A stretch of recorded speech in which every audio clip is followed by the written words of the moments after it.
Hello, a very warm welcome to the show, everyone. I'm Lynda Kinkade in for Issa Suarez. Tonight, a successful hostage rescue by Israeli Defense Forces, but at what cost to civilians inside Gaza? We'll have the very latest on what's been happening in Rafah. Then a high-stakes meeting at the White House this hour as President Joe Biden hosts Jordan's King Abdullah. The king is pushing for international backing to support a ceasefire in Gaza. We'll bring you more on that this hour. Plus, Donald Trump's remarks about NATO send anxiety and anger through Europe. We'll explain why. Well, the Israeli Prime Minister calls it one of the most successful rescue operations in the country's history. Benjamin Netanyahu is praising his forces for carrying out an operation in Gaza overnight that freed 2 Israelis who had been held hostage since the October 7th terror attacks by Hamas. But it came at a catastrophic human cost. Israel launched blistering airstrikes for cover as forces stormed a building in Rafah, the densely crowded city where more than 1 million Palestinians are seeking refuge. It brought the hostages to safety amid heavy fire. The men had an emotional reunion with their families near Tel Aviv later. Mr. Netanyahu calls it a perfect operation with perfect execution. But the Palestine Red Crescent says 100 people were killed, including children. Some video we're getting from the scene is frankly far too graphic to air. Doctors describe people's limbs blown off, men, women, and children. And witnesses say some strikes hit tents sheltering displaced families. Israel has been threatening a full-scale ground invasion of Rafah despite widespread international opposition. Today, the EU foreign policy chief said world leaders need to stop asking nicely for a ceasefire and instead use whatever leverage they have. Let's be logical. How many times have you heard the most prominent leaders and foreign ministers around the world saying too many people are being killed? President Biden said this is too much on the top. It's not proportional. Well, if you believe that too many people are being killed, maybe you should provide less arms in order to prevent so many people being killed. So I don't know, every member state is the owner of its foreign policy, but it's a little bit contradictory to continue saying that there are too many people being killed, please take care of people, please don't kill so many.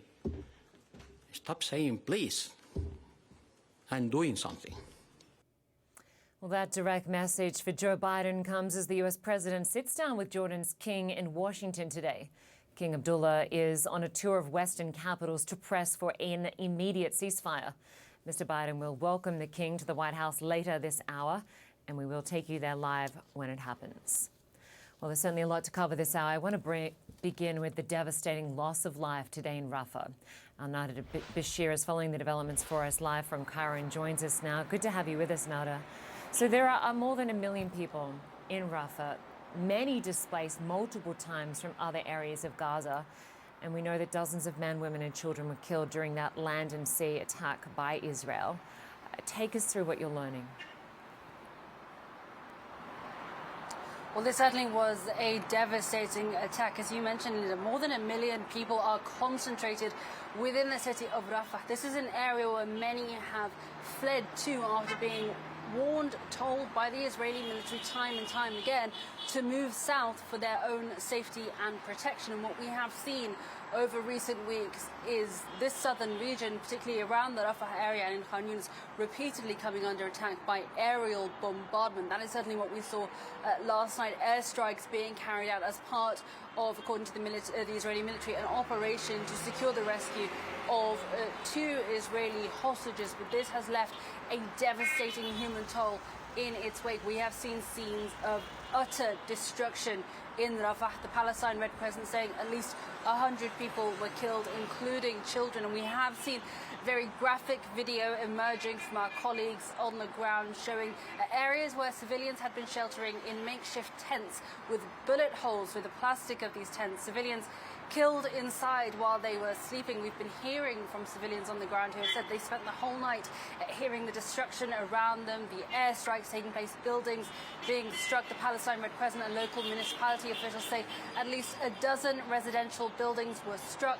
2 mosques also have sustained damage, were struck as a result of those airstrikes. The Palestine Red Crescent also saying Israeli helicopters used machine guns to fire on the border region. So you can imagine the horror that many of these civilians have faced overnight. Again, we have seen airstrikes in Rafah and in the south repeatedly now over the last few weeks, but this is really raising concern, a foreboding warning over what this city could face if indeed a ground operation, a full-scale ground operation, is launched on the city of Rafah, a place where hundreds of thousands of civilians are taking shelter, and also, of course, crucially, a vital gateway for aid to get into the Gaza Strip. Yeah, Nada, I want to ask you more about those threats from Israel of a fully fledged ground operation in Rafah. Because the big question is, where are all those people meant to go? Where is there any other safe place? And secondly, what could be the repercussions? Because we've already heard from Saudi Arabia threatening repercussions should Israel go ahead with this ground offensive.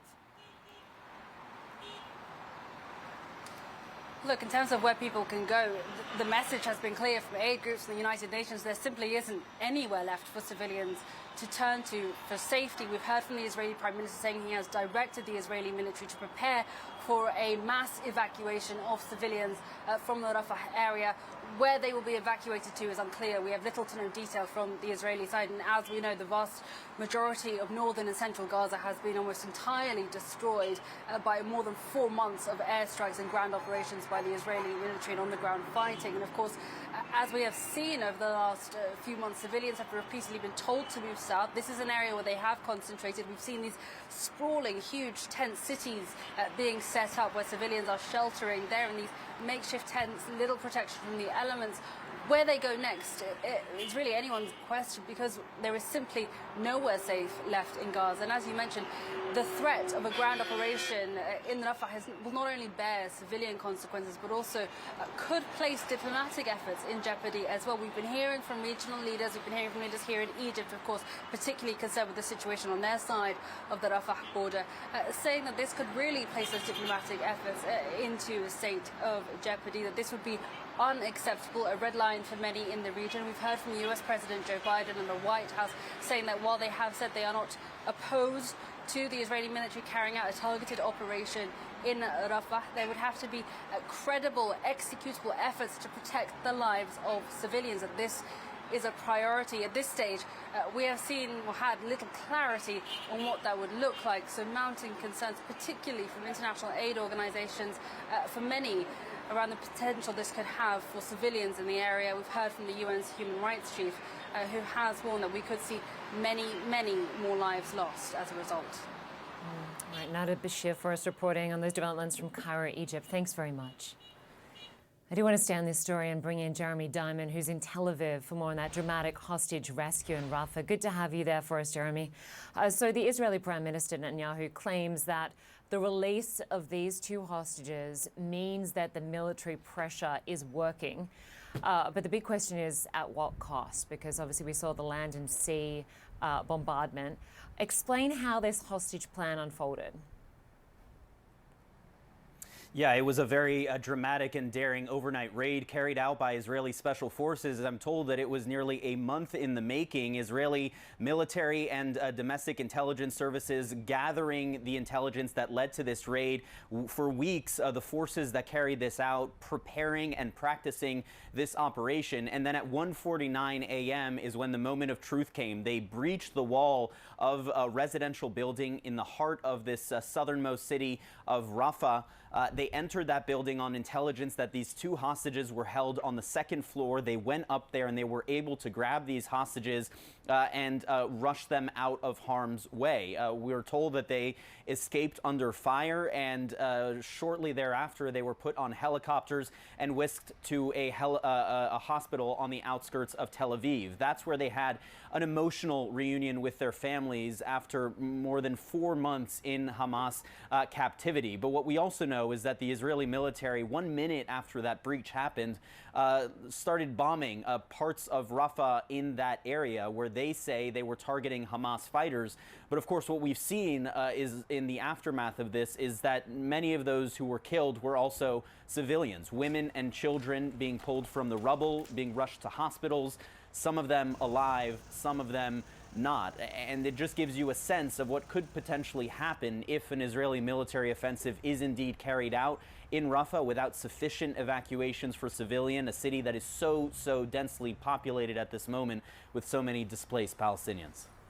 And we saw just a short time ago those images of the two hostages reunited with their families, two men aged 60 and 70. What more can you tell us about those hostages? It was obviously a very emotional reunion as they hugged their loved ones. Luis is 70 years old. Luis Har. Fernando Marman is 60 years old. And they were actually held hostage, held captive for a good part of their captivity at the beginning with other members of their family. At least 3 other members of their family were also held hostage. You might remember Mia Leinberg, that young girl who had a dog, who was held in captivity with her dog and managed to be released as part of that week-long truce with Hamas at the end of November. She's related to this family as well, and so obviously a very emotional reunion, a reunification of a family in many respects that was separated for so long. But now the question is, will negotiations lead to the release of more hostages? Because we know that this is only the second time that the Israeli military has actually successfully carried out a raid to release these hostages. The rest of the hostage releases, of course, have come through diplomacy. And tomorrow we expect that in Cairo, Egypt, there will be a major meeting of key intelligence figures to discuss the possibility of yet another hostage deal. A lot, of course, riding on the line, as more than 130 additional hostages are still believed to be held in Gaza. All right, Jeremy Diamond for us in Tel Aviv. Good to have you there for us. Thank you.